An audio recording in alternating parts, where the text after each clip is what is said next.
Tan. Bueno, pues ya estamos de rebote ya, ¿no? En los últimos momentos de el curso. Bueno, este año con todos los cambios que estamos viviendo, ¿no? Pues la recuperación y la mejora es un poco rara. Ya he mandado los mails. Quiero decir que si a alguien no le he contestado, lo siento, pero todo el mundo me escribe preguntándome y yo qué hago y qué pasa y no sé mirar esto y esto dónde se ve y yo no sé si he entregado tal cosa y tengo este año 96 de cuarto de la ESO, 96 alumnos y de bachillerato unos 70. Entonces es imposible. Estoy en el supermercado, tengo 3 mails, estoy comprando el pan, me llega otro mail, estoy leyendo, me llega otro mail. Yo intento contestar de verdad, pero algunos ya lo estoy contestando, míralo aquí porque es que no me da la vida, ¿eh? Entonces, lo siento. Igualmente en las calificaciones de... No, eso es lo de la ESO, ¿no? Borrar. Bueno, el caso, que todo el mundo yo creo que tiene que saber más o menos lo que ha hecho, que puede mirar las notas, que si no sabe mirar las notas, que le pregunte a un compañero dónde se miran. Pero, como diría por ahí, dejadme vivir, dejadme vivir. Bien, entonces, lo que decíamos, en este sistema nuevo, ¿cómo vamos a hacer las recuperaciones y la subida de notas? Normalmente yo hacía un examen y ya está. Este año, la gracia no tiene mucho sentido que haga un examen o que os ponga a hacer cosas que ya hemos hecho, sobre todo si la habéis entregado a nivel regular y tal, porque ya lo habéis leído, ya lo conocéis y no tiene ningún más sentido. Tiene sentido que algunos hagan un examen oral porque no han presentado nada o casi nada, entonces no lo han visto, pero ¿qué sentido tiene que va a estudiar los yerma otra vez? No, entonces no. ¿Qué vamos a hacer? Pues seguir avanzando lo que no dio tiempo, que en este caso me lo dejé aquí porque dije, mira, ya que hay que trabajar más, porque para mí también es trabajo, ¿eh? No penséis que a mí me encanta estos 15 días poner más cosas. Pero bueno, ya que lo tenía que hacer, digo, voy a hacer la poesía de hasta los 70, a ver si pudiera hacer un poquito hasta ahora, que eso por lo menos me motiva y además es una poesía que yo creo que en muchos casos pues, os puede conectar más. Ya pues sí, intentaré meter un poco de teatro la semana que viene y así pues que por lo menos sea algo interesante, ¿vale? También estoy intentando para la semana que viene hacer algo un poco distinto, que no sea solo ejercicio. Estoy mirando porque veo que, perdón, un mosquito intenta entrar en mi casa y matarme. Bueno, resulta que quiero, bueno, me gustaría que la otra parte de la recuperación no fueran solo ejercicios, fuera una cosa un poco distinta.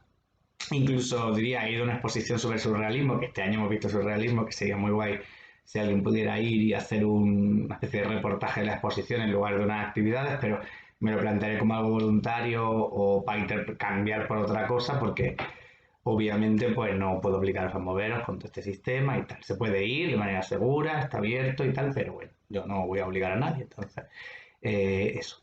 Vale, ¿qué vamos a ver? Bueno, nosotros ya hemos visto el contexto histórico de lo que era el estallido de la guerra, lo que ocurrió, un poco las tendencias, porque las tendencias básicamente son las mismas que las de la prosa, que fue el último que vimos. Y ahora nos vamos a centrar en qué pasa con la poesía. Vimos la narrativa, pues lo de los niños tontos, vamos a ver qué pasó con la poesía. En poesía, ¿qué ocurre? Pues que justo después de la guerra, ¿qué pasa? Pues como ya dijimos, se nos van un montón de escritores al exilio, muchos son poetas, otros los matan, ¿no? Como Lorca, como Hernández, que no lo matan pero lo dejan morirse. Hay muchos que están en la prisión, ya ven, por ejemplo, José Hierro, que estuvo en prisión creo que hasta el 44, luego lo dos por ahí. O sea, hay gente que está en la cárcel y aunque escriba mucho, publica, no le dejan publicar, la censura, etcétera. Y entonces se establecen como dos tendencias con dos nombres muy poéticos, que son poesía arraigada y poesía desarraigada. Este nombre lo dio un poeta de la poesía desarraigada, que veremos lo que se llama Damaso Alonso, ¿vale?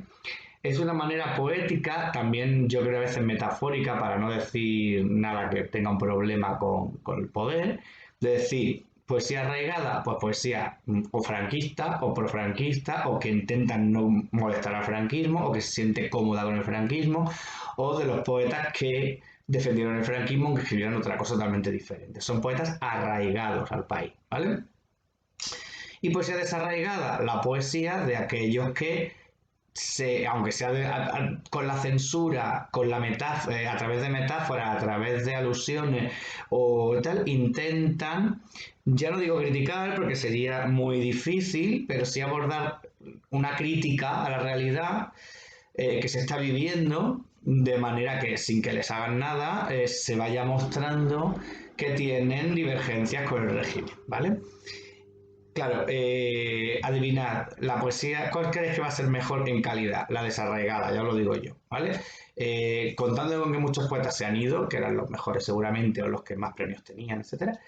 La poesía arraigada es una poesía que, una manera de llamar a esta poesía no franquista, porque no siempre habla de Franco, obviamente, pero que no es crítica con la realidad, se vuelve una poesía pues muy rancia, porque además tampoco pueden seguir abiertamente la influencia de poetas que han brillado muchísimo, dígase Lorca, sin que se les critique. De hecho, alguno que hace algo, ya veremos Luis Rosales, que era amigo de Lorca personal.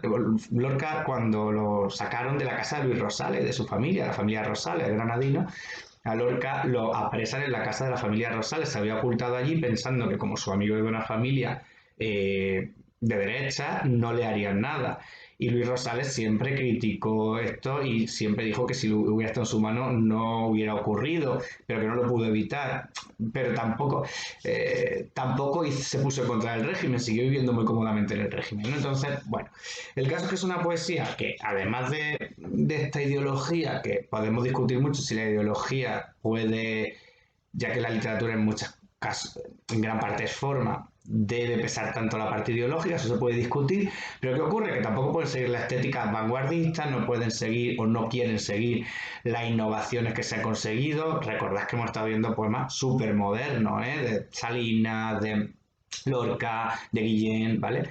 Pues ¿a qué vuelven? A una poesía que aquí llaman el libro neoclásica y efectivamente incluso los títulos de las revistas donde publican, que son Escorial y Garcilaso, suenan a rancio, suenan a antiguo. Garcilaso es un gran poeta, obviamente, Garcilaso de la Vega, pero del Renacimiento. O sea, estamos hablando del siglo XV-XVI, básicamente. Escorial, pues el Escorial es ese palacio madrileño que representa el estilo herreriano, representa también este Renacimiento y también suena pues bueno, antiguo, básicamente antiguo. Entonces, ¿qué abordan ellos? Pues desde un lenguaje muy clásico, muy sencillo a veces también, eso tal que decirlo, más accesible, pues temas como el tiempo, la religión, la mayoría tienen un conflicto religioso, porque en el fondo si es una persona sensible y un poeta se le supone, pues tienes que ver que algo está fallando ahí en todo esto que está ocurriendo y que Dios, no sé, parece que estaba durmiendo la siesta, ¿no? Bueno, esto es una opinión mía, perdón. La familia, etcétera, etcétera. ¿Son buenos poetas? Bueno, a mí de algunos poemas de Luis Rosales me parecen interesantes.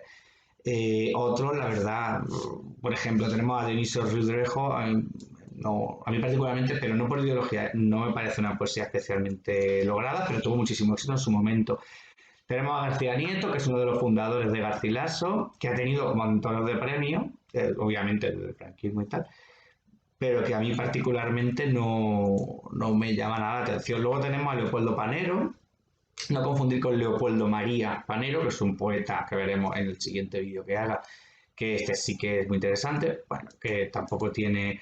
Con Leopoldo Panero hay una historia bastante curiosa porque creo que con Luis Rosales y con algunos más, Franco los mandó en misión poética, se llamaba, ¿acuerdas de las misiones pedagógicas que eran para educar al pueblo, etcétera? Pues Franco estableció las misiones poéticas, pero que no era para el pueblo ni nada, era para la publicidad del régimen, de decir, mira, seguimos teniendo en la España franquista y una cultura incluso superior a lo que había, ¿eh? Entonces los mandan a Latinoamérica, a los pueblos hermanos que hablan español, porque en la época de Franco se decía que España era una madre, que tenía un montón de hijos en América, ¿no? El colonialismo y tal. Entonces los mandan allá a recitar poemas de la España franquista y de ellos mismos y publicitar aquello. Claro, en los países donde hay una cierta cercanía, porque las dictaduras latinoamericanas llegan un poquito más tarde, ¿eh? Pero bueno, había algunas que podían tener más cercanía, pues más o menos, pero en otros sitios como en Cuba les tiraban tomates, les nombraban a Lorca 8000 veces, que de hecho Luis Rosales se ve que lo pasó muy mal, etcétera, etcétera. Y entonces Leopoldo Panero era parte de estas misiones pedagógicas.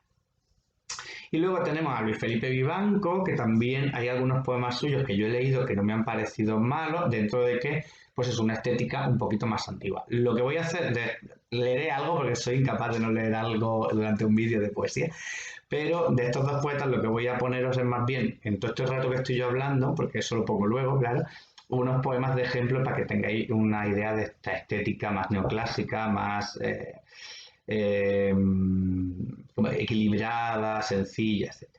Bueno, y luego tenemos la poesía desarraigada, que obviamente hay menos poetas porque les cuesta salir aquí entre todo este tema franquista, que publican en Proel, Corcel y Espadaña, son tres revistas distintas dependiendo del sitio, y lo que intentan pues es hablar de la realidad, del dolor y la derrota. Muchas veces no con una crítica directa, porque si no le hubieran hecho algo, pero sí hablar de la situación deprimente y absoluta, sobre todo en los primeros años de posguerra, que es que se pasó más hambre que se perdió en la isla.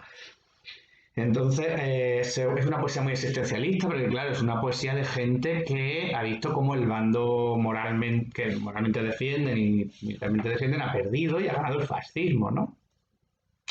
Entonces, bueno, el estilo, que curiosamente tampoco es muy vanguardista, aunque hay algunos recursos. ¿Por qué? Porque lo que se trata es de que resulte claro. Si yo quiero transmitir una idea social, esto lo veremos en los 50 cuando estalle la poesía social, ya se intente cambiar la sociedad a través de la literatura, pues se intenta recurrir a formas más tradicionales, sobre todo a un estilo más sencillo, pero en este caso no por querencias a un pasado remoto, imperial como los otros, sino para que la gente lo entienda y sirva de aliento a las personas que están sufriendo esta represión.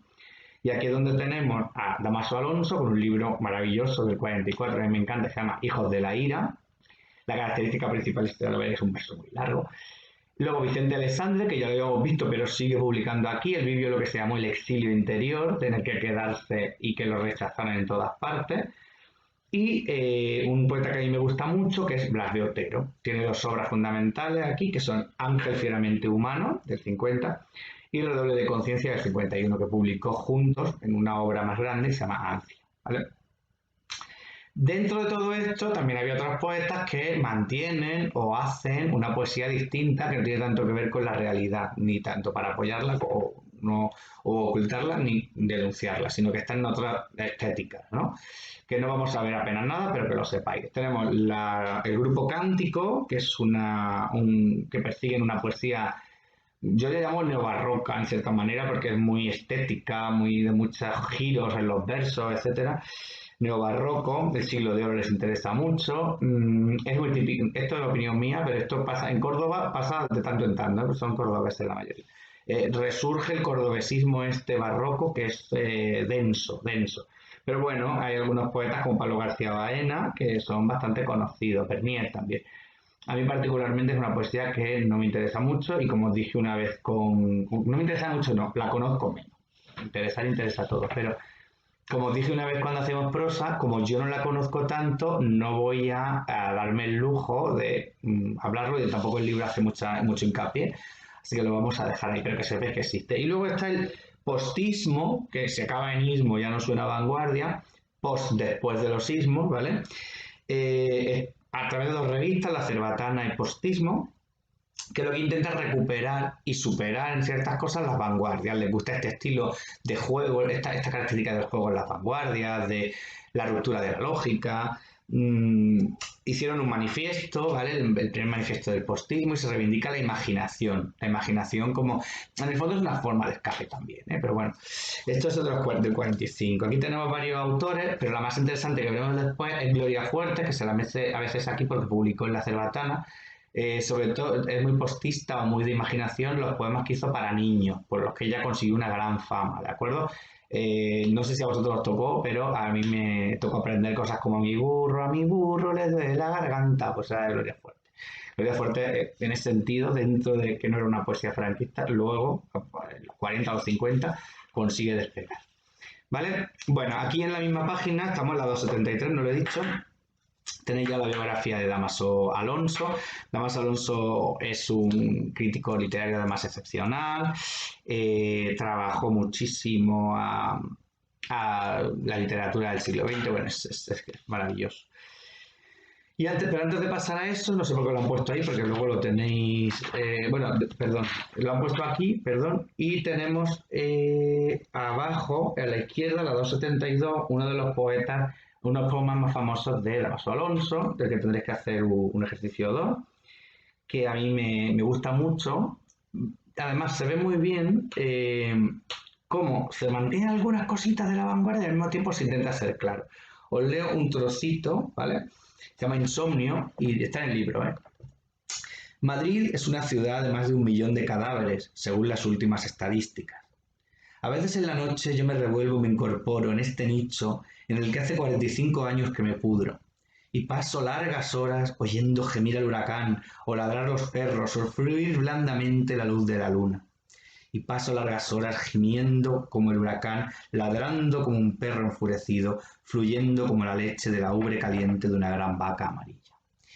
Fijaos que la vaca amarilla y los símbolos estos recuerdan, a mí me recuerdan muchísimo a Lorca en Poeta en Nueva York, ¿eh? Lo de las iguanas, la obra de Nueva York, las columnas de cieno, ¿eh? Estas imágenes, pero estamos viendo un Madrid devastado. Además, Madrid es una ciudad de más de 1 millón de cadáveres. Según la última estadística, la población de Madrid podría ser 1 millón de personas en ese momento. Vemos la relación. Claro, es una poesía muy clara sobre la situación que está viviendo el país, ¿no?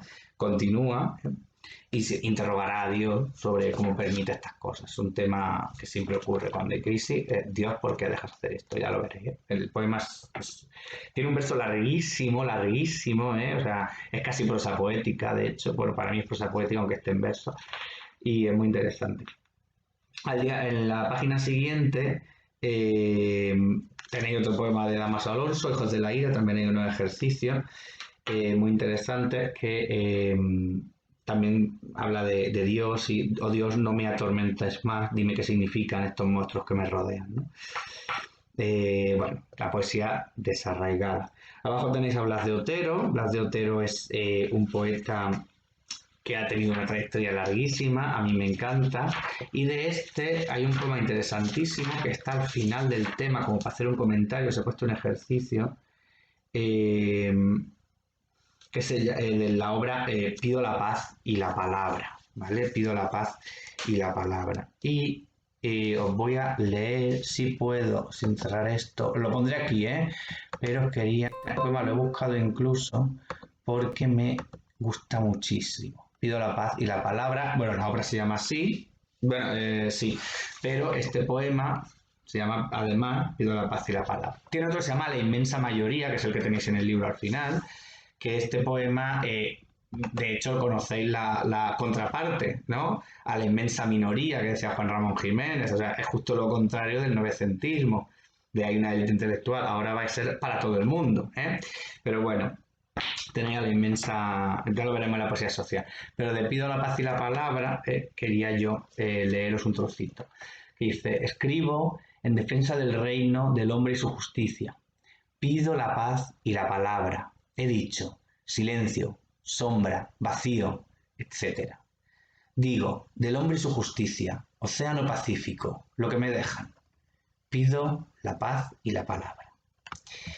Bueno, es un poeta fantástico. Vale, ahora vamos a pasar a la poesía del exilio. Voy a hacer un corto un segundo porque tengo que matar a ese mosquito asesino que me está destrozando la vida. Bueno, seguimos. Entonces, antes de continuar, que me he ido a Blas de Otero porque ha salido por aquí en lo de la poesía desarraigada, nos vamos a ir a la poesía del exilio y ahí tiene que comentar un par de cosas. Primero, ¿qué temas va a trabajar la gente del exilio? La mayor parte del exilio se fue a México, la parte argentina, sobre todo el teatro.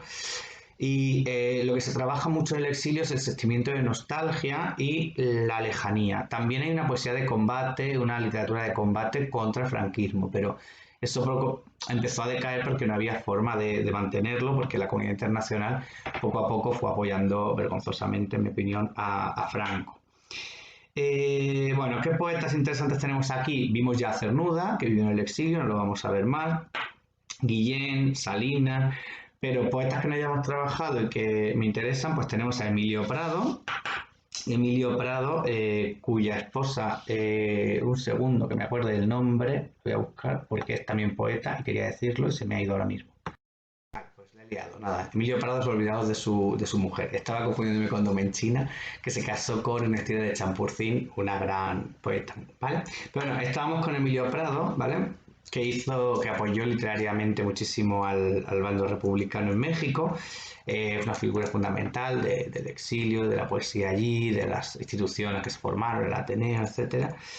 Y lo que le ocurrirá sobre todo es que en el exilio va a hacer una poesía muy angustiosa, llena de símbolos, eh, con una obsesión por la soledad, sobre todo, ¿vale? Si encuentro algún poema lo pondré por aquí, así que sea meridianamente claro. Destacan sobre todo, por ejemplo, Memoria del Olvido o Jardín Cerrado, ¿vale? Y luego tenemos a Alto Laguirre, ¿vale? Alto Laguirre, que es un gran poeta de la generación del 27, ¿vale? Laguirre, un segundo, estaré emocionado con tantos poetas que ya mezclo todo lo que hay. Allí en México y en La Habana, que también estuvo, etcétera, etcétera, fundó revistas literarias, eh, y además editó seguramente, bueno, en México y en otros sitios que estuvo, a, por ejemplo, a Alberti o a poetas eh, que él creía que merecía la pena que se dieran a conocer. También estuvo casado con Concha Méndez, que es otra poeta de la época, una poeta que trabaja mucho la poesía del 27. Bueno, y por último, el más interesante o el más importante, yo creo, de esta tendencia, aparte de ser muda para mí, es León Felipe. Básicamente, León Felipe es un poeta que básicamente llegó a decir que todo lo que salía de su boca era poesía, porque tiene una obra ingente. Creo que lo dije, el único poeta que está en la avenida de los poetas ilustres del Parque Central de México, en Chapultepec. Hasta 1939 él tiene una influencia en la poesía de Whitman, bueno, no importa porque no lo conocéis mucho, Hojas de Hierba, Estados Unidos, una poesía que dio mucho que hablar, que no hemos visto, no conocéis la influencia, pero lo que más nos interesa es la poesía desde el 39 en el exilio. Es una poesía desgarrada y sobre todo una poesía muy combativa, una poesía que evoca a España. Fue muy famoso en el exilio, que él le escribió un poema básicamente casi dedicado o dirigido a Franco, diciendo que cómo va a mantener él el país si él se ha llevado la canción, se ha llevado la literatura, ¿no? Que los poetas que había en España se ofendieron incluso. Porque, bueno, él decía las cosas con muchísima entidad. De hecho, su obra más famosa para mí en esa época es Español del éxodo del llanto, se llama así. Fijaos qué título por libro, Español del éxodo, perdón por mi andalucismo, Español del éxodo del llanto. Bueno, en fin, y bueno, es una poesía muy directa, es una personalidad arrolladora. Él además apadrinó a muchos poetas, entre otras una que os voy a hablar ahora, que me gusta mucho, y fue una figura fundamental del exilio español. ¿Vale? A mí me da mucha pena no poder hacer más cosas del exilio porque es un tema que me encanta, pero pues no nos da la vida. ¿Vale? Vale, dentro del exilio también tenemos la generación hispano-mexicana. Eso no sale en vuestro libro, pero yo lo tengo que decir porque he dedicado una tesis a ello. Y además me interesan. Porque en ese exilio se van muchos niños, ¿vale? Que van a crecer allí en colegios que fundan los españoles, que los mexicanos los consideran españoles, sin embargo, cuando pueden regresar a España los consideran mexicanos. Están en una tierra de nadie, ¿vale? Una generación que se decía fronteriza, nepántela, en una lengua indígena de allá. Ellos van a explorar muchísimo el tema del recuerdo de un país que no se recuerda, que se conoce por la sensación de sus padres y la sensación de exilio heredado, ¿no? Es una generación súper interesante que se ha dado en México, que yo creo que todavía hay que reivindicar, con poetas excepcionales. Yo he trabajado mucho a las mujeres poetas de aquí, pero el poeta quizá más conocido es Tomás Segovia, que ha superado a su generación en cierta manera, porque mucha gente lo conoce a él y no a su generación. Pero bueno, yo no puedo no nombrar a Angelina Muñiz Uberman, que me prologó el libro, yo la he conocido en persona y es una poeta muy particular, que a mí me gusta particularmente. Federico Patán, que me dirigió la tesis, y que también es un poeta muy interesante, es el más joven de la generación, y mi favorita, que trabajé la tesis sobre ella, es Nuria Párez. Nuria Basells de los Reyes, Nuria Párez, que es una poeta que apadrinó León Felipe, de hecho. Vicente Alexandre le escribió el prólogo a su libro, al último me parece, y solo tiene como 2 poemarios y una recopilación con 10 poemas más. pero es una obra que a mí me parece muy interesante. Os pondré algún poema sobre el exilio que hay por aquí, sobre el sentimiento este sentimiento del exilio, porque además ya está un poco a caballo, es de las más mayores de las generaciones, de la segunda generación, entonces ella sí recuerda a España, porque se fue con, a lo mejor con 14 años o algo así, y todavía recuerda alguna cosa. Bueno, es una poesía muy interesante, ya veréis. Creo que dije algo así de ella, ya nombré algo cuando hablé del exilio, y es una poeta muy interesante que trata, que tiene muchos ecos de la generación del 27, mantiene muy viva la generación del 27. ¿Vale? Bueno, espero que os guste el poema que seguramente está saliendo por aquí o por aquí. No sé si esto se espeja, ya estoy un poco perdido.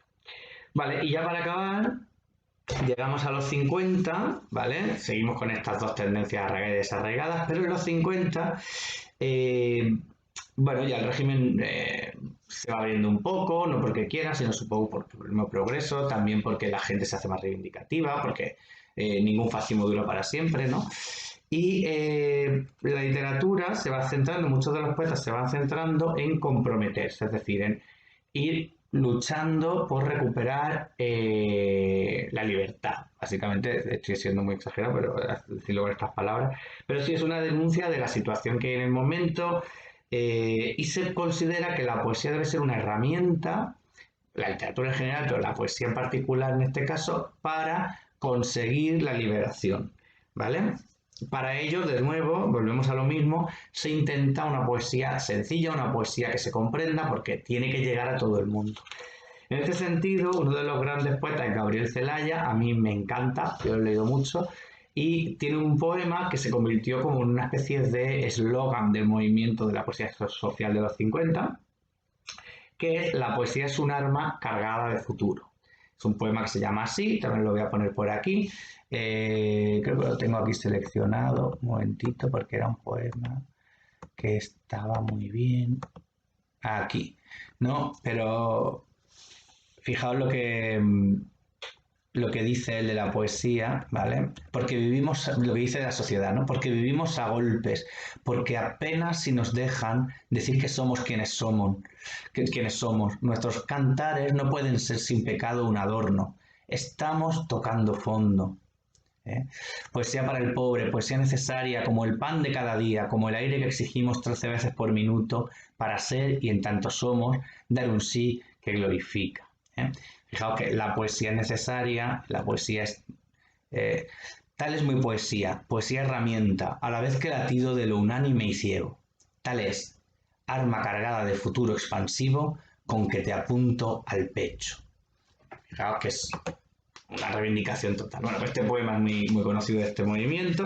Tenéis otro muy bueno aquí, muy famoso suyo, que se llama Biografía. Espero que os guste porque este normalmente funciona muy bien en clase. Yo lo suelo poner en muchos cursos porque, no sé, como que llama la atención. Ya hemos hablado de Blas de Otero, que os sale aquí con el tema de Pido la paz y la palabra. Es otro gran poeta que utiliza muy bien el verso libre. A mí me gusta mucho. Y luego un poeta que en lo particular yo le tengo mucho cariño, además me cayó en mi selectividad, que se hacía literatura en lengua, en el examen me cayó un poema de José Hierro para comentar y yo encantado porque lo había leído. No era un poema conocido, pero había leído poemario de José Hierro.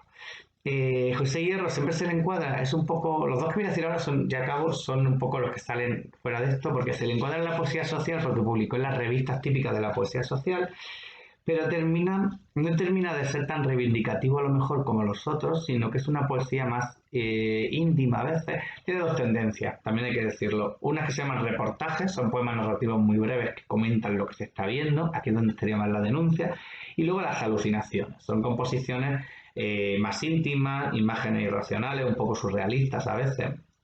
Es muy famoso el que tenéis aquí, Epitafio para la tumba de un héroe, ¿eh? Pero yo tenía también seleccionado un poema por aquí que os pondré en un lateral también. No lo encontraré, porque me guardo tantas cosas por aquí. Bueno, no importa, lo voy a poner por aquí, por los laterales. Pero bueno, a mí José Hierro particularmente es de los poetas que me gustan, aunque yo creo que es para leer tranquilo en casa, no es para declamar, de cierta manera. Y para acabar, una poeta que se está poniendo muy de moda, curiosamente, está volviendo de los 50, que es Gloria Fuerte, la que he dicho que hacía poesía infantil. Bueno, pues Gloria Fuerte se ha puesto muy de moda, hay gente que la detesta, hay gente que le encanta. Es una poeta sencilla, en el sentido de que ella busca los juegos de palabras muy básicos, muchas veces, el tono coloquial, el humor, ¿vale? Pero la gracia de ella es que primero es mujer, no lo digo como, suena muy mal decirlo así, no, es mujer en el sentido de que hay en el franquismo, obviamente, el papel de la mujer fuera, cero, o sea, no olvídate del asunto. En el exilio, fijaos que hay un montón de mujeres, que yo ya he dicho, aquí he dicho algunas, Gloria Fuerte nada más. Entonces, es mujer, consigue publicar, obviamente en una sociedad franquista, pues lo de la poesía para niños es lo más socorrido, porque si la mujer puede escribir es para los niños, claro, en fin, ya sabemos cómo está el partido. Pero bueno, a partir de ahí ella también puede escribir una poesía de adulto, porque ya está publicando, entonces ella tiene también poemarios de adulto. Y la gracia del asunto es que aquí no lo dice, pero además ella era homosexual, era lesbiana. Y cuando hace poemas de amor lo hace pensando en una mujer. Eso lo sabemos por su biografía y por algunos poemas que tenemos, de libros no tan vendidos como los libros de poesía infantil, pero ella habla de un amor hacia la mujer. Eso en nuestra literatura no es muy común, ¿eh? De hecho es muy raro. Y encima es una poesía reivindicativa. Cuando es poesía de adultos, es una poesía que reivindica. Por ejemplo, tengo aquí uno que me ha gustado porque es cortito. Dice, se suicidó la estatua del dictador. La estatua vivía en el centro del estanque. Una noche de viento, la estatua se lanzó al agua. La estatua del dictador murió ahogada. Solo las gaviotas la echaron de menos. Si os fijáis, como ejemplo, es un verso sencillísimo, o sea, no tiene nada, parece casi lengua coloquial puesta en verso, pero hay una denuncia. Y luego tengo un poema de amor por aquí seleccionado, que voy a acabar con él, de un libro que me encanta, que se llama Mujer de verso en pecho. En vez de hombre de pelo en pecho, que es la frase típica, aquí mujer de verso en pecho. Y me gusta mucho el poema porque dice, los cabellos de tu sexo, los caballos de tu sexo galopando, galopando por las ensortijadas crines del bosque. Mis versos se perdieron en tu pelo, entre tus dedos olvidé mi sortija, entre tu espalda mi sonrisa, y mi ayer se extravió en el laberinto de tu mañana.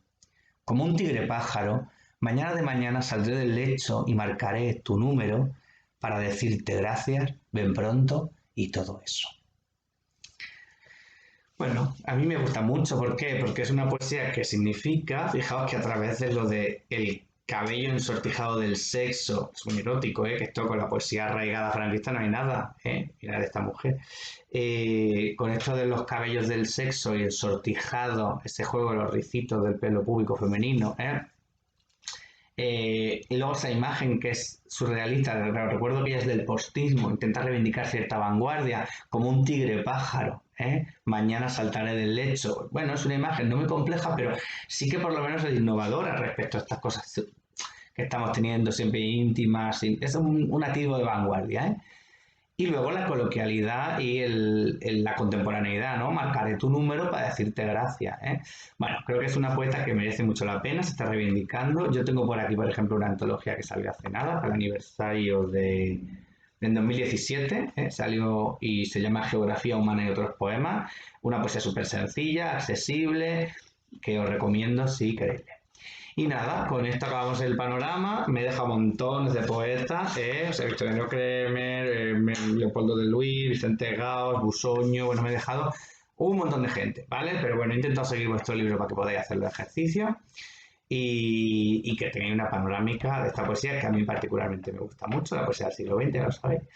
Y nada, que para acabar, que siento que hayamos terminado el curso así, yo esperaba que nos hubiéramos reencontrado al menos porque como le comentaba a alguna compañera vuestra por mail, pues es un poco frío contestar por mail. No, no sé, yo entiendo que a veces uno se ha esforzado, por ejemplo, y no prueba y tal, y por mail todo es mucho menos cercano, se entiende menos las cosas, por qué no me ha ido bien, por qué tal, no. Yo estoy razonablemente satisfecho del trabajo que estoy haciendo, muy contento del trabajo que la mayoría de vosotros habéis hecho, ¿vale? Porque creo que habéis trabajado bien dadas las circunstancias y que se ha visto un temario un poco diferente a lo que esperaba hacer, pero amplio y que os podéis llevar una idea de lo que es la literatura del siglo XX, que es lo que yo quería.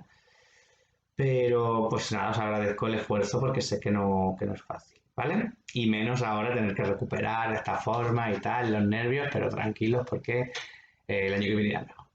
Bueno, pues nada, un abrazo, hasta pronto.